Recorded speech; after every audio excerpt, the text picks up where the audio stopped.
The last video is going to be talking about the normal model. So when distributions are unimodal and symmetric, we can often model them with a normal curve. So even if it's not perfectly normal, we can model it with a normal curve, and then we call it approximately normal. So that's something that's kind of important when we're describing things. We want to make sure they're described as approximately normal because the normal curve is actually a mathematical function and we're modeling it. So when we use a function to describe real data, we call the function a model. The normal model is centered at the mean and has standard deviation sigma. So n mu comma sigma is going to be how we describe normal models. So for example, um, IQ scores have a mean of 100 and a standard deviation of 15, and we model them with a normal curve. So for IQ scores, we would say it's normal with mean 100, standard deviation 15. So that's kind of what's going on with the normal model. It's we use it to approximate distributions that are unimodal and symmetric.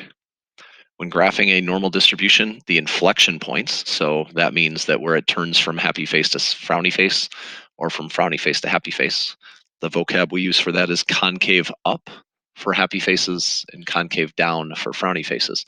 Or basically, it's like, would water run off or would water be caught by the cup? So these are the inflection points. Inflection points are somewhere around there. It's basically where it turns from frowny to smiley or smiley to frowny. That occurs one standard deviation above and below the mean. So this is the mean, mu. This is mu minus standard deviation, and this is mu plus standard deviation. So if we're going back to the original example that we had, where the mean is 100 and the standard deviation is 15 for IQ scores, this would be an IQ score of 100. This would be 115. This would be 130. This would be 85, and that would be 70, and so on. We use Greek letters to denote that they're not calculated from the data in a sample. Remember that parameters are what happen when we have the Greek letters, and that means that it's for the entire population. We use non-Greek letters or Roman letters like X and S to describe statistics, Latin letters, essentially. When we standardize data that is approximately normal in shape, we calculate a z-score. So we learned about z-scores before. Z-scores are great for comparing things that have unlike um, units, and they're not exactly similar in nature. We can also convert data to z-scores just to make it easier to understand normal distributions as well. So we can convert any data that's approximately normal to have a mean of 0 and a standard deviation of 1 using z-scores. And so my curve will look pretty much the same. It's just transforming uh, the, it's kind of doing horizontal and vertical stretches and stuff, just like we have done the rest of the year.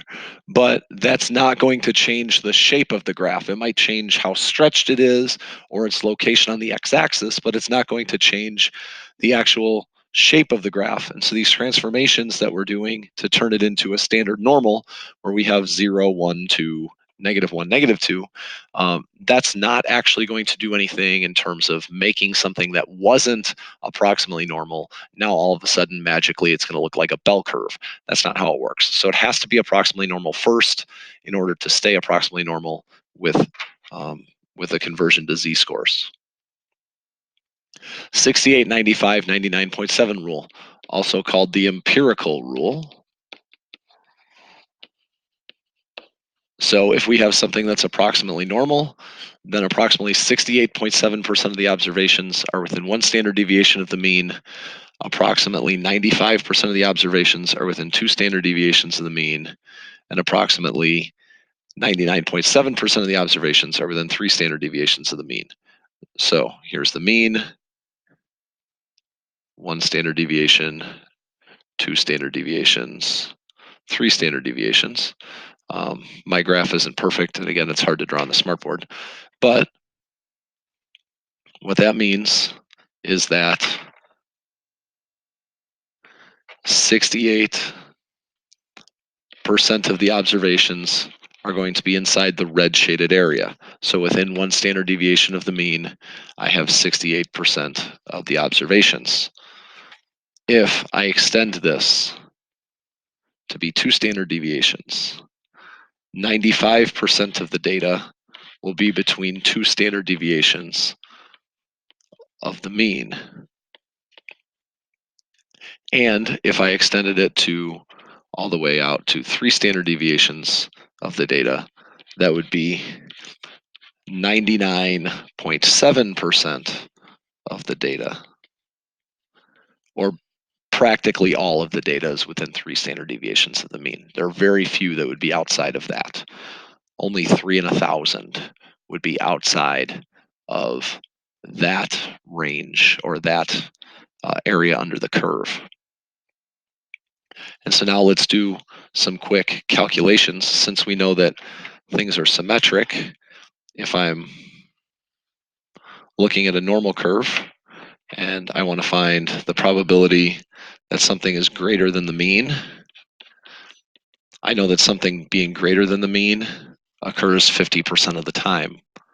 What if I have something that is greater than 1 standard deviation away from the mean? So what's the probability that something would be greater than 1 standard deviation away from the mean? Well, I know that just doing a little bit of calculating, I know that this is 50% from the mean all the way to the edge of the left, and in the middle is 68%. So if I divide that 68% by 2, there's 34% on each side of the middle.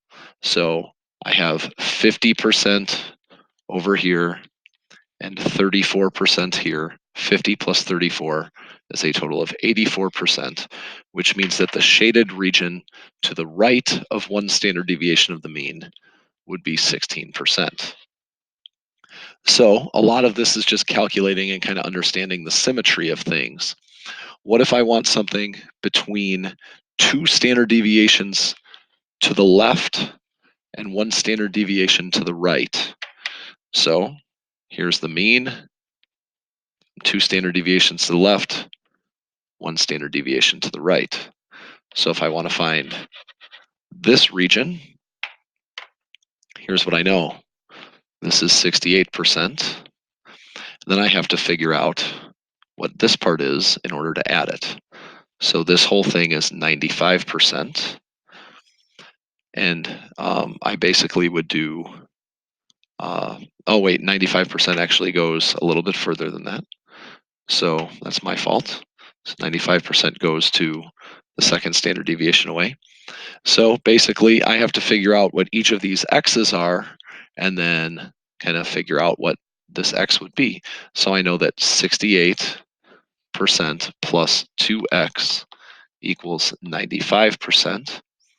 If I subtract this over, I get 27% equals 2x. So each x is worth 13.5% of the data. So since I need this x in order to figure out my shaded region, that's 13.5%. And so I add 68 and 13.5, and I end up with 81.5% of the data is in this red shaded area.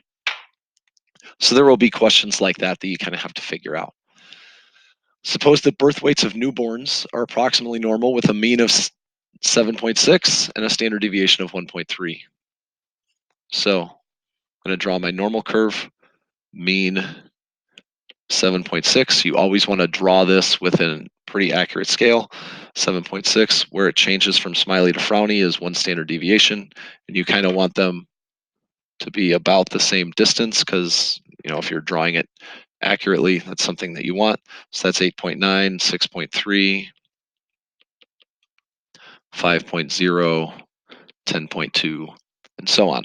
So that's kind of what's going on. What percentage of babies will weigh less than 89 pounds? So if I'm looking at this, that is everything to the left of one standard deviation. And so I know that this is 68%, and this all the way over is 50%. So that's going to be 50% plus 34%. So that ends up being 84%. What percentage of babies will weigh more than 8.9 pounds?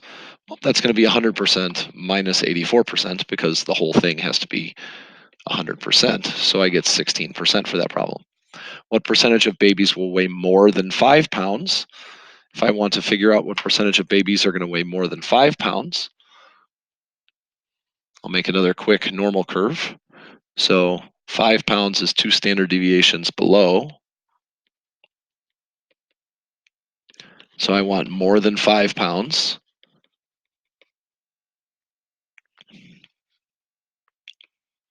95% are within 2 standard deviations, which leaves each of these on the outside to be a total of 5%, which means each of them is 2.5%.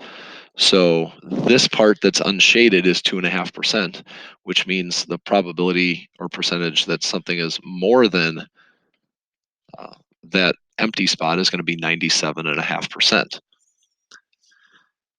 Between which two weights will the middle 95% of babies be? That's 5.0 pounds and 10.2 pounds.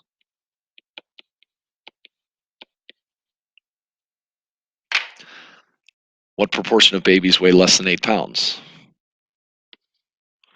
So here's the 8.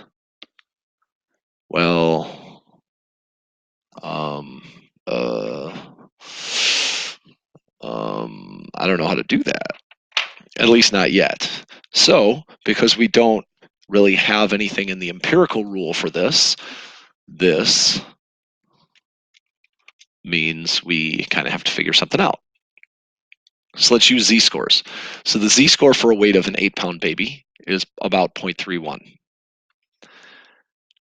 So since it's between 0 and 1, that means that just based on knowing things, we know that we want babies less than 8 pounds. So that would be this area over here. It's definitely going to be more than 50%, but it's going to be less than 84%. So just using some logic, we can figure that out. So what we're going to want to do is we're going to want to either use a standard normal table or we're going to want to use the calculator. So what we're going to do is we're going to use the calculator. So let's go to second vars, see how it says dister up here. That's normal distributions. We're going to use normal CDF a lot in this unit when we're trying to find things for approximately normal. Lower bound and upper bound, mean and standard deviation. So I want babies less than 8 pounds.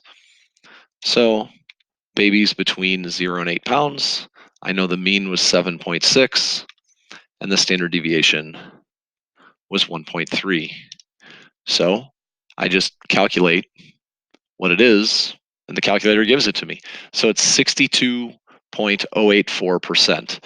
Or if I'm writing it as a proportion, I'll say 0.621 or something like that. But we're in percentages at the moment. So if I go back and I answer this question, the proportion of babies, well, we're actually in proportion. So 0.6208 or 0.621 or so, 62% of babies are less than 8 pounds. I can also do this using z-scores. So recall that the z-score was about 0.31, or it's 4/13, 0.4 over 1.3. So I can calculate this using a z-score. So normal CDF. My lower bound is going to be, all I have to do is pick some negative number that's outrageously negative for the lower bound. The upper bound, I want to be 0.31 because that's my z-score. Mean of 0, standard deviation of 1. Now, since I rounded that to be 0.31, this is going to be slightly off from 0.6208, but it ends up being really, really close. And if I didn't round to 2 decimal places, if I kept more decimal places, it would be a lot closer to 0.6208. So I can do this using z-scores, or I can do this just straight up typing things in the calculator. So if I am dealing with this problem with oranges and their circumference, I'll call this variable x. X is the circumference of oranges. They're approximately normal with a mean of 20 and a standard deviation of 4. So let's quickly draw a picture. 20, 16, 24, 12, 28. So basically what I want is if we draw a picture, it's going to be way easier for us to figure out whether my answer makes any sense. So I want less than 18. So there's 18. So this is kind of what I want my picture to look like for number 1. So I'm going to show us how to do this again on the calculator. Let's go to, I'll show it both ways again. So normal CDF. I want my lower bound to be some negative number, or I can choose 0 because I'm not going to have a circumference less than 0 of an orange. My upper bound is 18 in this problem. So all oranges less than 18 centimeters. My mean was 20 and my standard deviation was 4. So that will give me 0.3085. I could also do this with normal CDF, saying that my z-score was -1/2, because 18 minus 20 is -2, and -2 divided by 4 is -1/2. So if I do this with z-scores, my mean is 0 and my standard deviation is 1. I'm going to get the exact same answer for my normal CDF calculation. So the area under the curve is 30.85% of the area. So 0.3085 is my proportion. Well, this is the same. I don't know why it's giving me 2 of the same question. What proportion have circumferences greater than 25 centimeters? So this is not going to be a very big number, because this is 20, here's 24, here's 28. So I want 25 to kind of be this number. So if I calculate this, I want to find the area under the curve. And from now on, I'm only going to do this one time. I'm not going to do it both ways. So normal CDF, I'll do it just with the mean of 0 and standard deviation of 1. So I want it to be bigger than 25. So 25 minus 20 is 5. And then 5 divided by the standard deviation of 4 gives me a z-score of 1.25. So a z-score of 1.25. Something greater than that ends up being 0.1056. So the percent or proportion of circumferences that are greater than 25 centimeters, 0.1056. What proportion has circumferences between 17 and 19 centimeters? So here's 20, here's 16. So I'm basically looking for this area. So if I calculate z-scores, the z-score of each of these is going to be negative 0.75 and negative 0.25. So I want it to be somewhere between those. So normal CDF, negative 0.75 and negative 0.25. Again, you can just type the actual values in. So 17, 19, mean is 20, standard deviation is 4, and that would also work. So I end up with 0.1747 is this proportion. What's the 90th percentile? So 90th percentile is a little different. This is finding the actual value that this distribution has,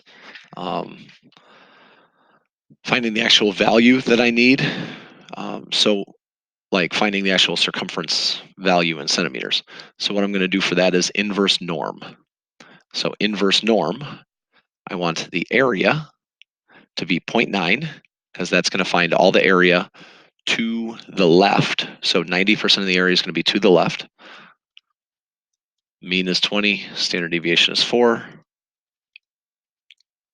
I get 25.126. So 25.126 centimeters is going to be the 90th percentile of this. I also could find the z-score for that if I wanted to do it with z-scores. So mean of 0, standard deviation of 1. I could get the z-score that's associated with 25.126 centimeters, which is 1.282. So that would be how I do that. First quartile and interquartile range. So let's calculate both of those real fast. Inverse norm. So the first quartile is going to be at 0.25. I'll do the z-score of it really fast. That's negative 0.6745. But, oops, sorry. But let's also do it just with 20 and 4 to figure it out in centimeters so I don't have to do any calculations with it. So that ends up being 17.30. So 17.30 centimeters is the first quartile. The interquartile range, I could also find the third quartile at 0.75. So I could change this to 0.75. And I figure out that it's 22.697 or 0.70 if I rounded to 2 decimal places. Which I actually should round to 3 decimal places because that's what the class requires. And then 22.698 minus 17.302. As I'm looking at this, that's the interquartile range. I also could have figured this out because how far away is 17.3 from 20? So if I think about the symmetry of the graph, if I'm 20 minus 17.302, that gives me 2.698.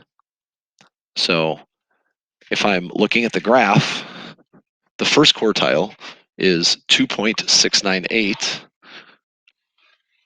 away from the center. So here's the first quartile. This distance is 2.698, which means the third quartile is also going to be 2.698 away from the center. And so that's just like logically what's happening.